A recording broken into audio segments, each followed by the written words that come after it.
Everyone loves to listen to a good book, and there are so many wonderful ones to choose, so we decided to bring you this podcast of Stories Come to Life. Each episode features a story from either classic or modern literature, especially chosen to be interesting and exciting to hear. So sit back, relax, and listen to this story come to life. Welcome to Stories Come to Life. I am your host, Kathryn Lopez Luker. All summer long, the 4 children have been living at the edge of the woods in their boxcar. Everything is going well. They have plenty to eat. Henry works hard every day for the kind doctor, and Benny is even learning a bit of math. But then, Violet becomes gravely ill, and they need to turn to others for help.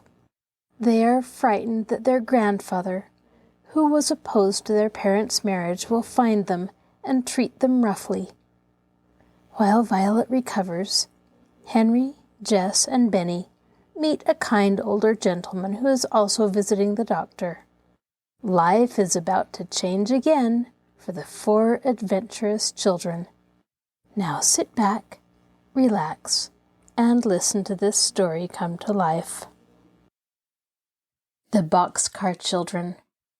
Chapter 13. Trouble. The days went merrily by for the freight car family. Hardly a day passed, however, without some exciting adventure.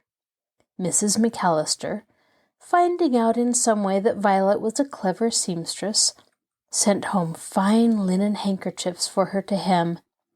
Each one had a tiny colored rose in the corner, and Violet was delighted with the dainty work. She sat sewing daily by the swimming pool, while Benny sailed wonderful boats of chips and waded to his heart's content. The freight car pantry now held marvelous dishes rescued from the dump.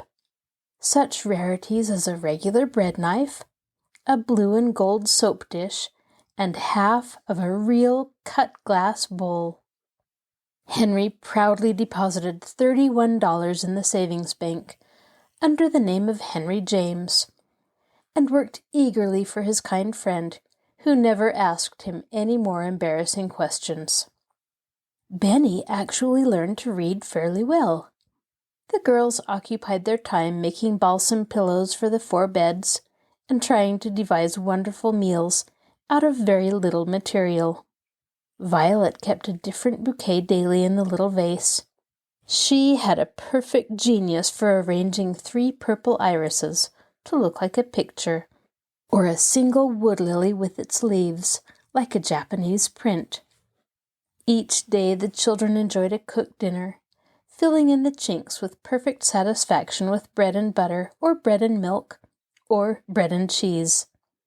They named their queer house Home for Tramps, and printed this title in fancy lettering inside the car.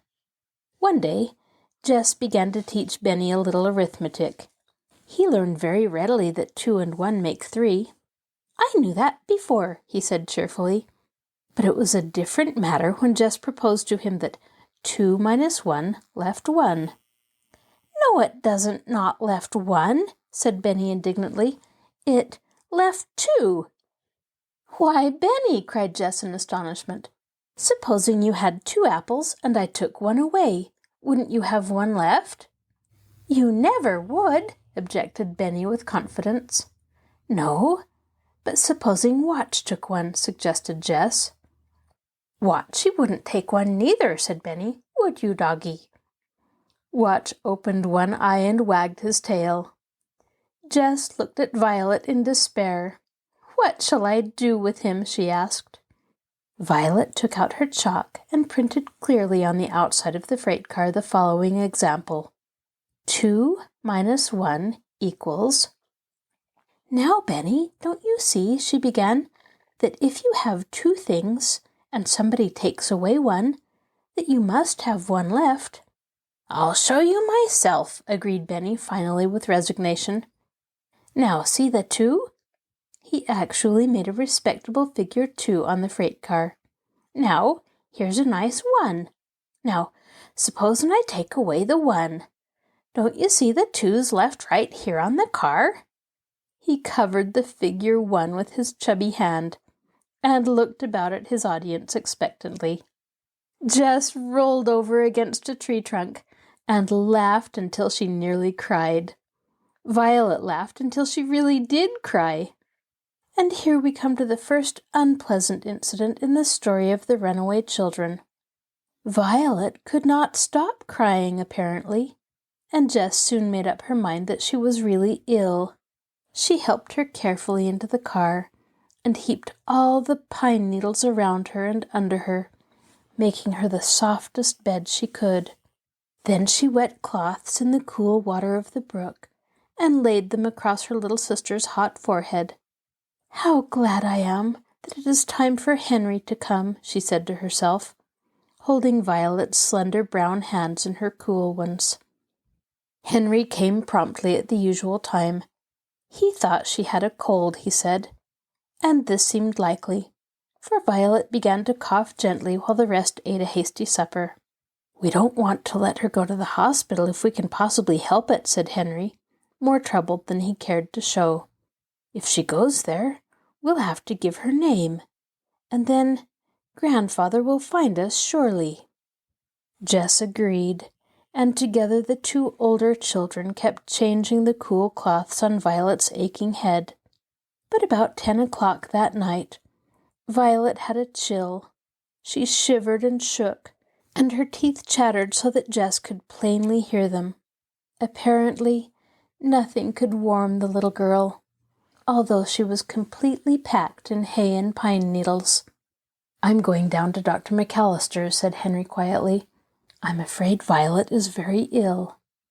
Nobody ever knew how fast he ran down the hill.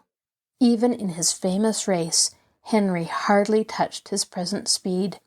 He was so thoroughly frightened that he never stopped to notice how quickly the doctor seemed to understand what was wanted.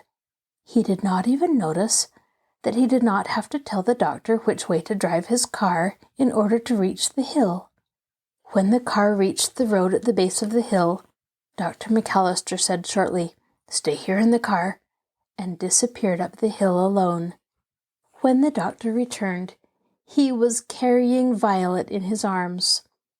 Jess and Benny and Watch were following closely. Nobody spoke during the drive to the McAllister house as they flew through the darkness. When they stopped at last, the doctor said 3 words to his mother, who opened the door anxiously. The 3 words were, "Pneumonia, I'm afraid." They all heard it. Irish Mary appeared from the kitchen with hot water bottles and warm blankets, and Mrs. McAllister flew around, opening beds and bringing pillows. A trained nurse in a white dress appeared like magic from nowhere in particular. They all worked as best they could to get the sick child warmed up. Soon, the hot blankets, hot water, and steaming drinks began to take effect, and the shivering stopped. Mrs. McAllister left the sick room then to attend to the other children. Henry and Benny were left in a large spare room with a double bed. Jess was put in a little dressing room just out of Mrs. McAllister's own room. Upon receiving assurances that Violet was warm again, they went to sleep. But Violet was not out of danger, for she soon grew as hot as she had been cold, and the doctor never left her side until 10 o'clock the next morning. Violet, although very ill, did not have pneumonia. At about 9 o'clock, the doctor had a visitor. It was a man who said he would wait.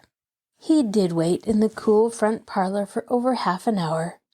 Then Benny drifted in. "Where's the doctor?" asked the man sharply of Benny. "He's upstairs," answered Benny readily.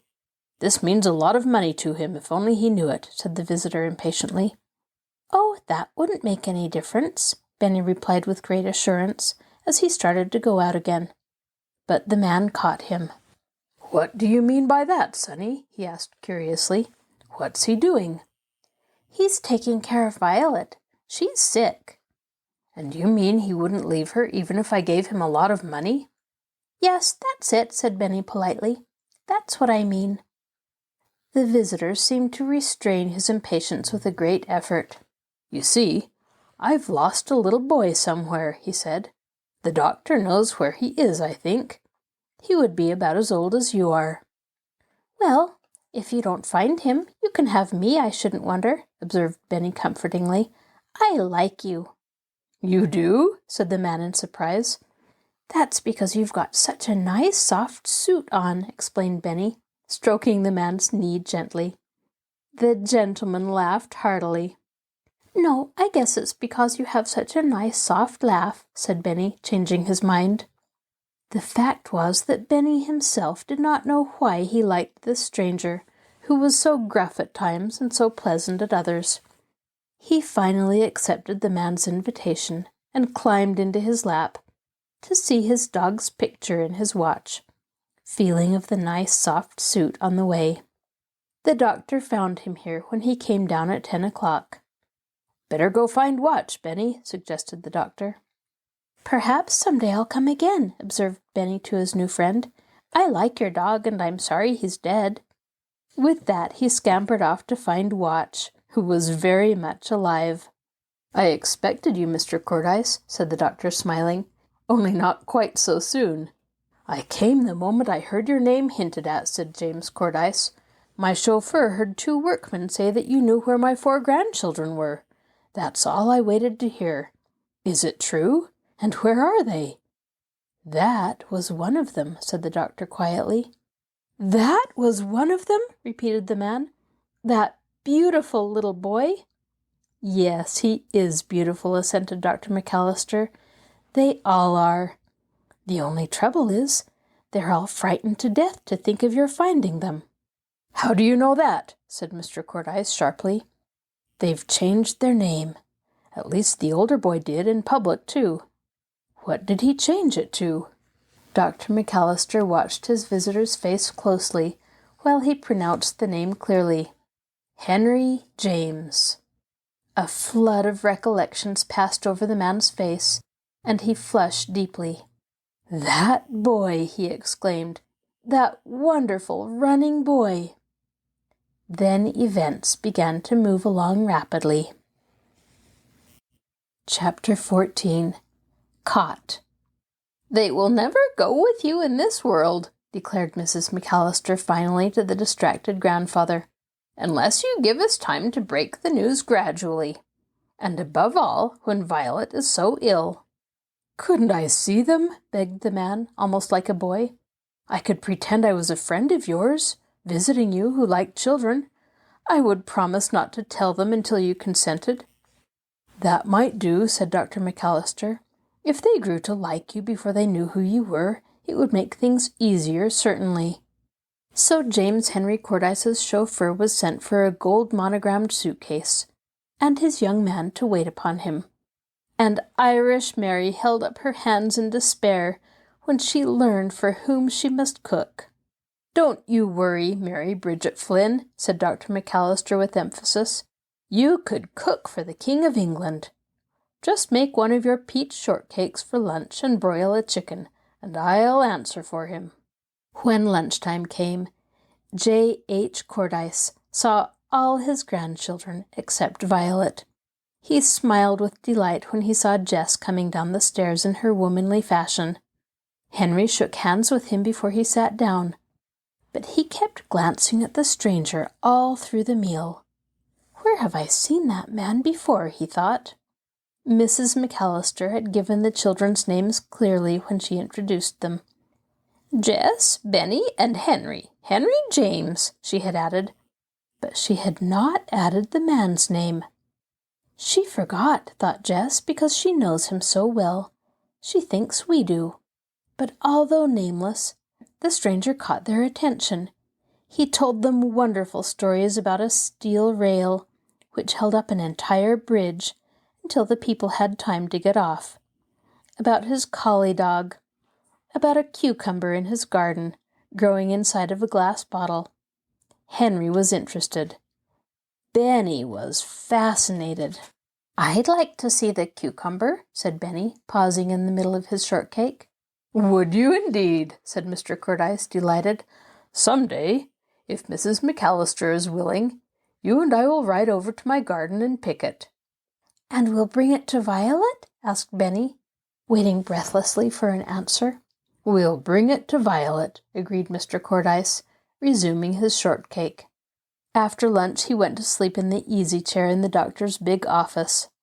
That is, he threw his head back and shut his eyes, and breathed very heavily. Jess went through the room once with ice water, humming, for Violet was better. But the moment she saw the stranger asleep, she stopped her singing abruptly and tiptoed the rest of the way. Then as suddenly she turned around and came back, and very carefully placed a cushion under the man's feet. It was so gently done that even if he had been really asleep, he would never have wakened. As it was, he could not resist opening one eye the slightest crack to see the bright chestnut hair as it passed out of sight. "No," he thought to himself, "if she really hated me, she would never have done that." But the children were very far from hating him. They liked him immensely, and when at last, one day, he was allowed to see Violet and came softly into her room with a nosegay of fragrant English double violets for her, they loved him. He won all their hearts when he patted her dark head and told her very simply that he was sorry she had been sick. It would be hard to say that J.H. Cordyce ever had a favorite grandchild, but certainly his manner with Violet was very gentle.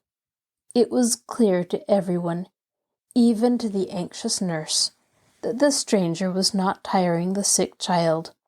He told her in a pleasant everyday voice about his garden and his greenhouses where the violets came from, about the old Swede gardener who always said he must water the violets. "I'd love to see him," said Violet earnestly. "How long are you going to stay here?" Benny piped up. It was not altogether a polite question, but it was clear to them all that Benny wanted him to stay, so they all laughed. "As long as they'll let me, my boy," answered the stranger quietly. Then he left the sick room, for he knew he should not stay long. But something in the man's last sentence rang in Henry's ears. He repeated it over and over in his mind, trying to remember where he had heard that same voice say, "my boy." He made an excuse to work in the flower beds along the veranda, in order to glance occasionally at the man's face as he sat under a tree reading. Often, Henry thought he had caught hold of his truant memory. Then the man turned his head, and he lost it again altogether. But suddenly it came to him as the man smiled over his book. It was the man who had shaken hands with him on the day of the race, and he had said, "I like your spirit, my boy." That was it. Henry sat down out of sight and weeded geraniums for a few moments. It is a wonder he didn't pull up geraniums instead of weeds. His mind was so far away. I didn't remember him at first, because I was so jolly excited when he shook hands with me, decided Henry. Then he was apparently thunderstruck afresh.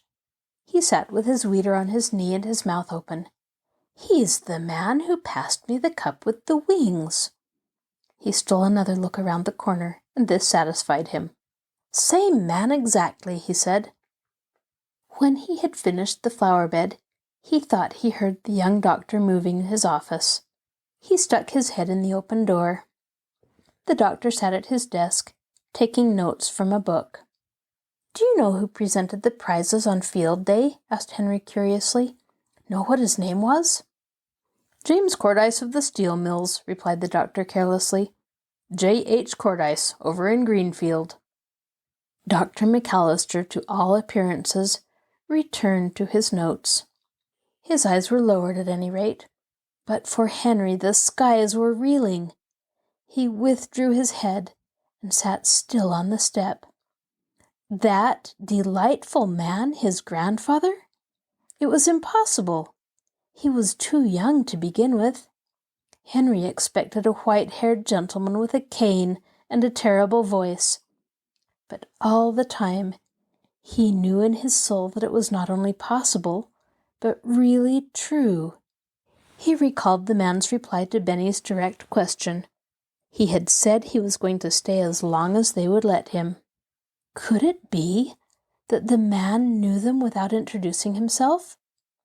A perfect torrent of thoughts assailed Henry as he sat crouched on the office steps.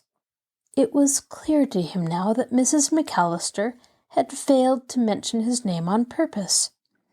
It was a wonder Benny hadn't asked what it was, long before this. He noticed that the man was getting out of his chair under the trees. It's now or never, thought Henry. I've got to know. He walked eagerly after the man who was going toward the garden with his back turned. Henry easily caught up with him, breathing with difficulty. The man turned around. Are you James Henry Cordyce of Greenfield? Panted Henry. I am, my boy, returned the man with a long look. Does that question of yours mean that you know that I know that you are Henry James Cordyce? Yes, said Henry simply. The man's eyes filled with tears, and J.H. Cordyce of the steel mills shook hands for the third time with his grandson, H.J. Cordyce of the Home for Tramps. Chapter 15.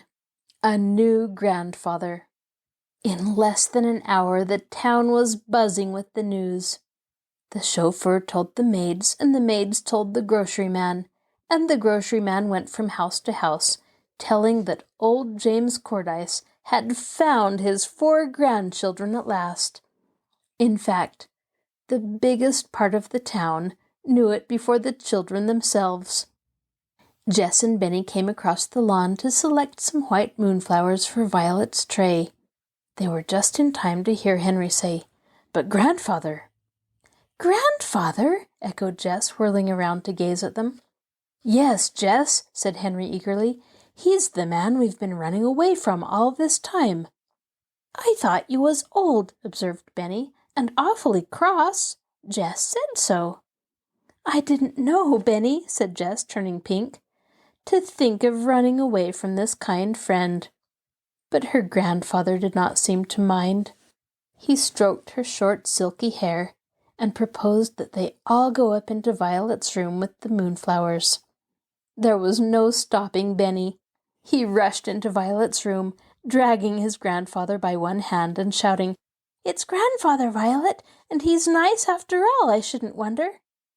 When Violet at last understood just what Benny was trying to tell, she was perfectly happy to rest against her ruffled pillows with one hand curled about her grandfather's arm and listen to the rest. "Where have you been living?" demanded Mr. Cordyce at last. The whole company looked at each other, even Dr. McAllister and his mother. Then they all laughed as if they would never stop. "You just ought to see," observed Dr. McAllister, wiping his eyes. "What?" said the children all at once. "You never saw it in the daytime." "You don't mean it," returned the doctor, teasing them.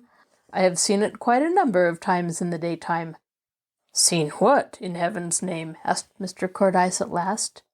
Then they told him, interrupting each other to tell about the beds of pine needles, the wonderful dishes, the freight car roof over all, the fireplace, and the swimming pool.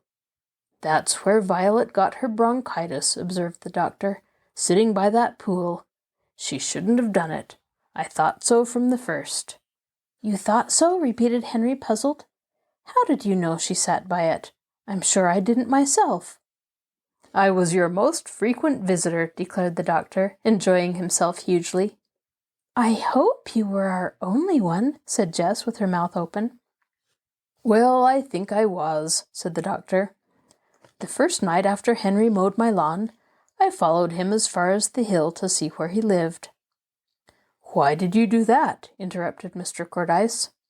"I liked his looks," returned the doctor, "and I noticed that he didn't tell much about himself, so I was curious." "But you surely didn't see the freight car then," said Jess.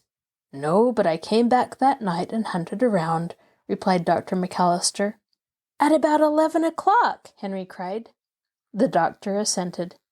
Our rabbit, said Jess and Henry together. I made as little noise as possible when I saw the freight car. Then I saw the door move, so I thought someone was inside. And when I heard the dog bark, I was sure of it and went home. But you came back? Questioned Jess. Yes.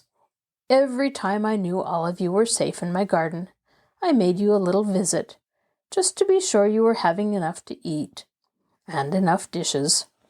The doctor laughed. When I found you had a strainer, and a vase of flowers, and a salt shaker, and a cut glass punch bowl, I stopped worrying. Didn't you suspect they were my children? Demanded Mr. Cordyce. Didn't you see my advertisement? Why didn't you notify me at once?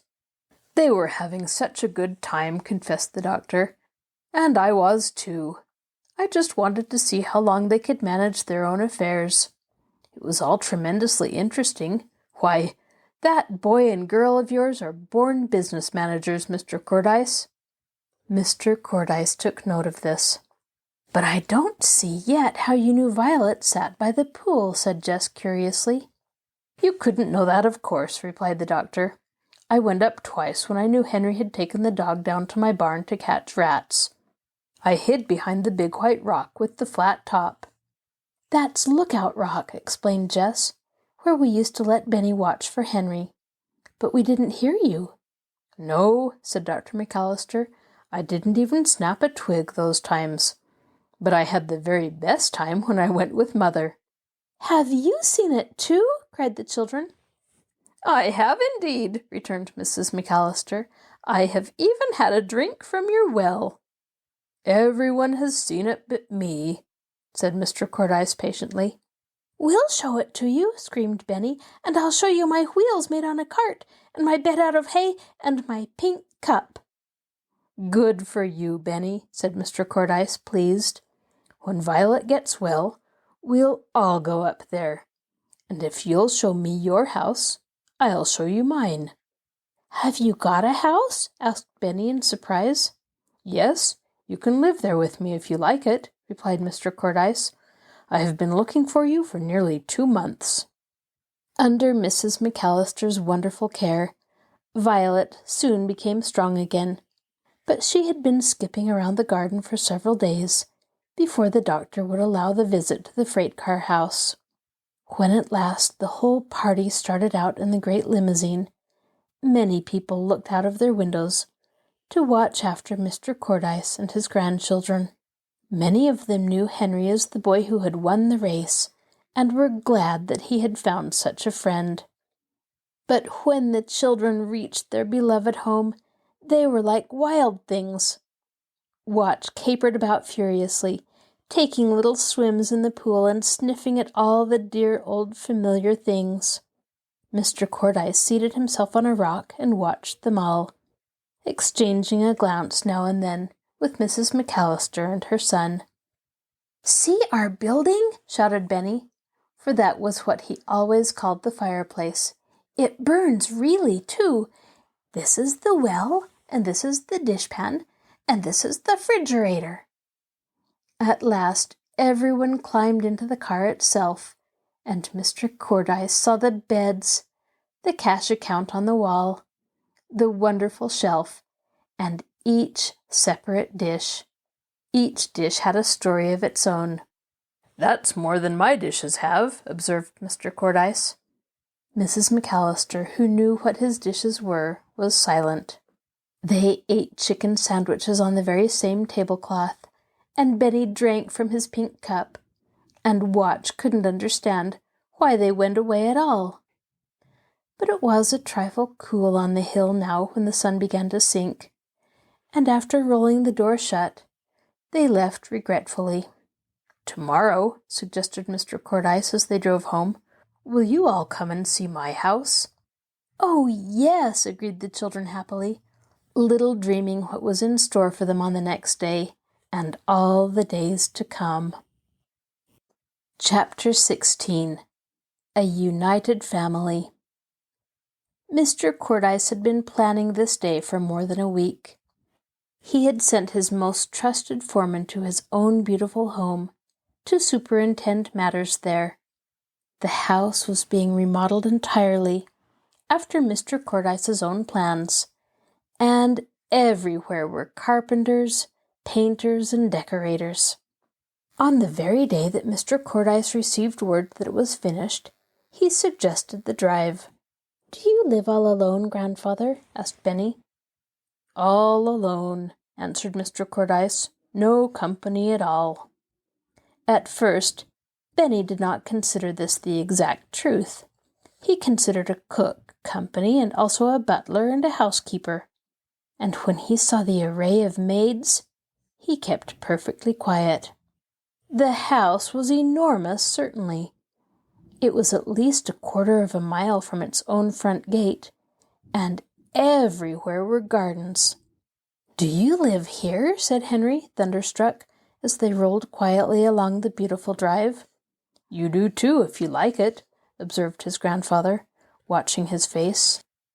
The inside of the house was more wonderful than even the older children had ever dreamed. The velvet rugs were so thick and soft that no footfall could be heard. Everywhere were flowers. The great stairway with steps of marble rose from the center of the big hallway, but it was upstairs that the children felt most at home. Here, the rooms were not quite so large. They were sunny and homelike. "This is Violet's room," cried Benny. It was unmistakable. There were violets on the wallpaper. The bed was snow white, with a thick quilt of violet silk. On the little table were English violets, pouring their fragrance into the room. "What a beautiful room," sighed Violet, sinking down into one of the soft cushioned chairs. But all the children shouted when they saw Benny's room. The wallpaper was blue, covered with large figures of cats and dogs, the 3 bears and Peter Rabbit. There was a swinging rocking horse, nearly as large as a real horse, a blackboard, a tool chest, and low tables and chairs exactly the right size for Benny. There was an electric train with cars nearly as large as the little boy himself. "Can I run the cars all day?" asked Benny. "Oh, no," replied Henry quickly. "You are going to school as soon as it begins." This was the first that his grandfather had heard about school, but he agreed with Henry and chuckled to himself. "The finest schools in the country," he said. This came true, for all the children finally went to the public schools. And are they not the finest schools in the country? In Jess's room, Benny discovered a bed for Watch. It was, in fact, a regular dog's straw hamper, but it was lined with heavy quilted silk and padded with wool. Watch got in at once, sniffed in every corner, turned around 3 times, and lay down. Just then a distant doorbell rang. It had such a low musical chime that the children listened delightedly, never once giving a thought as to who it might be. But almost at once a soft-footed servant appeared, saying that a man wanted to see Mr. Cordyce about the dog. The moment Jess heard that word dog, she was frightened. She had never thought Watch a common runaway dog, and it always made her uncomfortable to see passers-by gaze curiously at him as he ran by her side. "They won't take Watch away," she whispered to Henry, her breath almost gone. "Indeed they will not," declared Henry. "We'll never, never give him up." However, Henry followed his grandfather and Jess with great anxiety. It was indeed about Watch that the man wanted to talk, and Jess's heart sank again when she saw the dog jump delightedly upon the man and return his caresses with short barks. "He's a runaway, sir, from my kennels out in Townsend," the man explained to Mr. Cordyce. "I have 200 Airedales out there, and this one was sold the day before he ran away. So you see I have to turn him over to the lady I sold him to." "Oh, no, you don't," returned Mr. Cordyce quickly. "I will give you 3 times what the dog is worth." The man glanced around uneasily.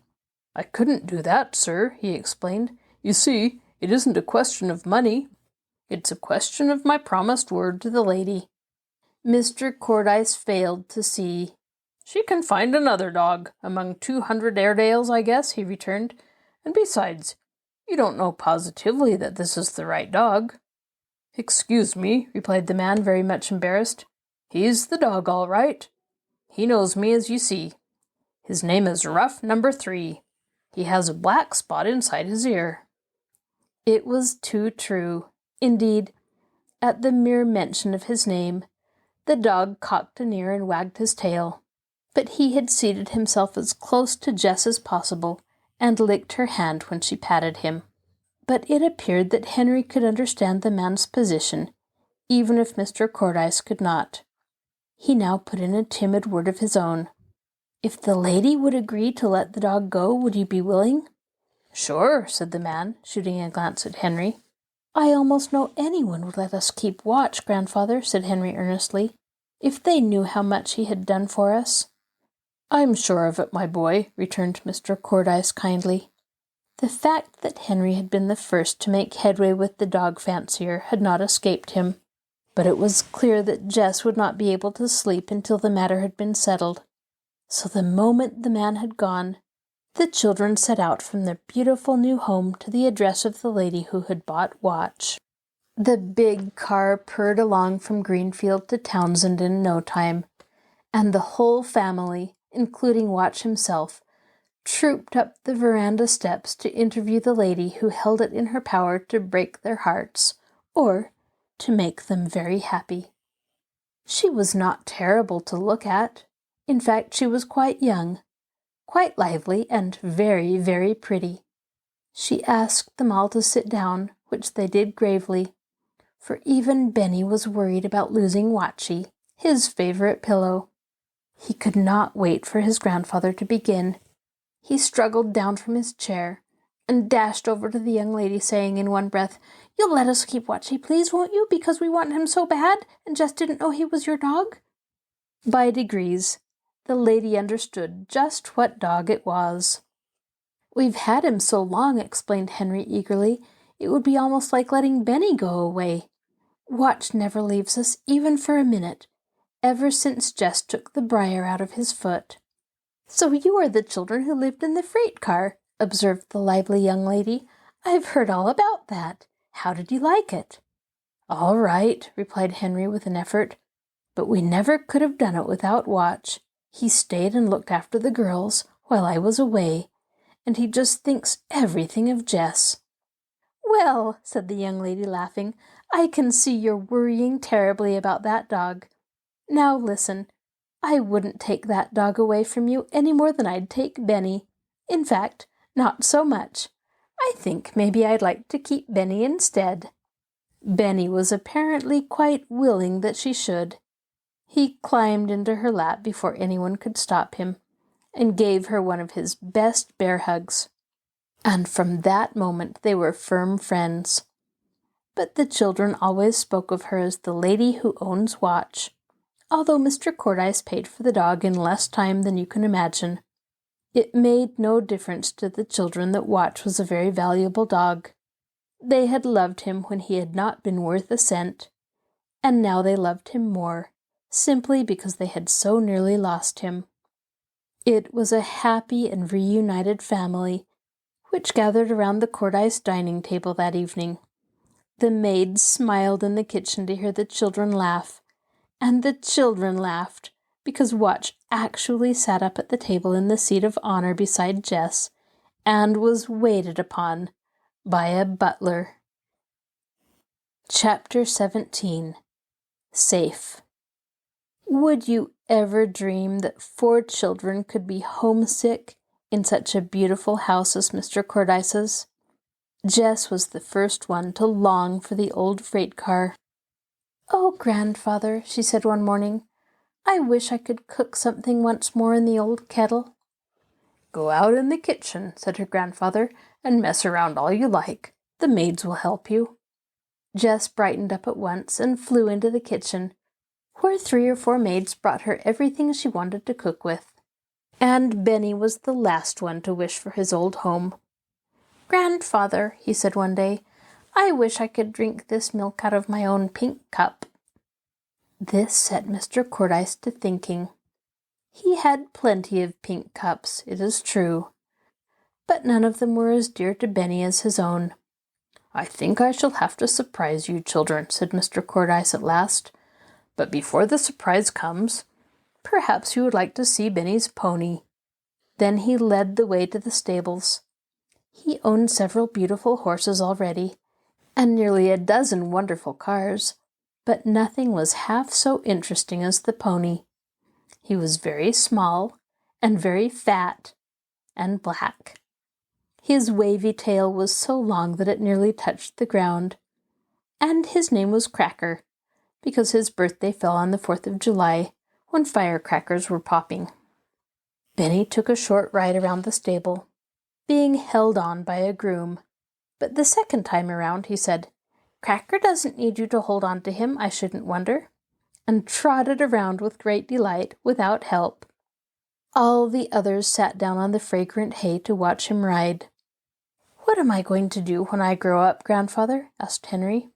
"You're going to take my place, Henry, as president of the steel mills," replied Mr. Cordyce.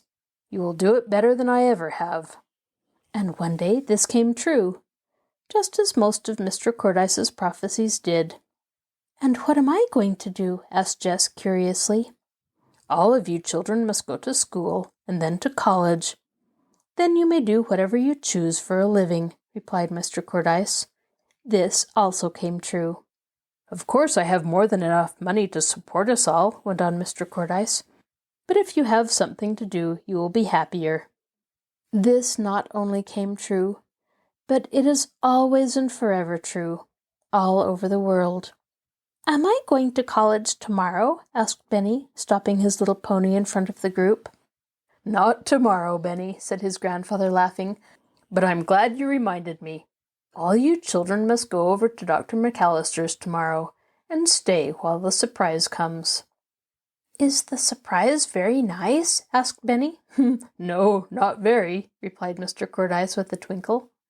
"Did it cost a great deal?" asked Jess. "It didn't cost me anything," answered her grandfather. "The only thing I shall have to pay will be the express." He didn't tell them that the express cost him several $100s. However, next day the children rode gladly over to see the kind doctor. They stayed until Mr. Cordyce telephoned to them that the surprise was ready, and then Mrs. McAllister and her son rode back with them in the big car. Mr. Cordyce was as happy as a boy. He led the merry little procession out through his many gardens, past the rose garden, through the banks of purple asters. Then they came to an Italian garden, with a fountain in the middle, and a shady little wood around the edge. Among the trees was the surprise. It was the old freight car. The children rushed over to it with cries of delight, pushed back the dear old door and scrambled in. Everything was in place. Here was Benny's pink cup, and here was his bed. Here was the old knife which had cut butter and bread and vegetables and firewood and string. And here were the letters for Benny's primer. Here was the big kettle and the tablecloth, and hanging on a nearby tree was the old dinner bell.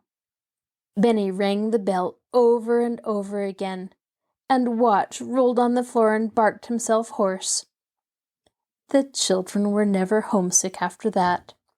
To be sure, a dull and ugly freight car looked a little strange in a beautiful Italian garden, but it was never dull or ugly to the Cordyce children or their dog. They were never so happy as when showing visitors each beauty of their beloved old home. And there were many visitors. Some of them were fascinated by the stories of the wonderful dishes on the shelf, and the children never grew tired of telling them over and over again. One summer day, many years afterward, Watch climbed out of his beautiful padded silk bed and barked until Henry lifted him into the freight car. There he lay on the hard, splintery floor, blinking his eyes in the sun, and watching the children as they sat studying by the fountain. "He likes the old home best," said Jess Cordyce, smiling at him and patting his rough back. And as Benny would say, if he hadn't grown up, "That's true, I shouldn't wonder." The end. This is your host, Kathryn Lopez Luker. Thank you for joining us for this episode of Stories Come to Life. Be sure to join us next time when we begin a new book. You can find a link to our podcast on the Marshall Public Library webpage, www.marshallpl.org. I'll talk to you again soon.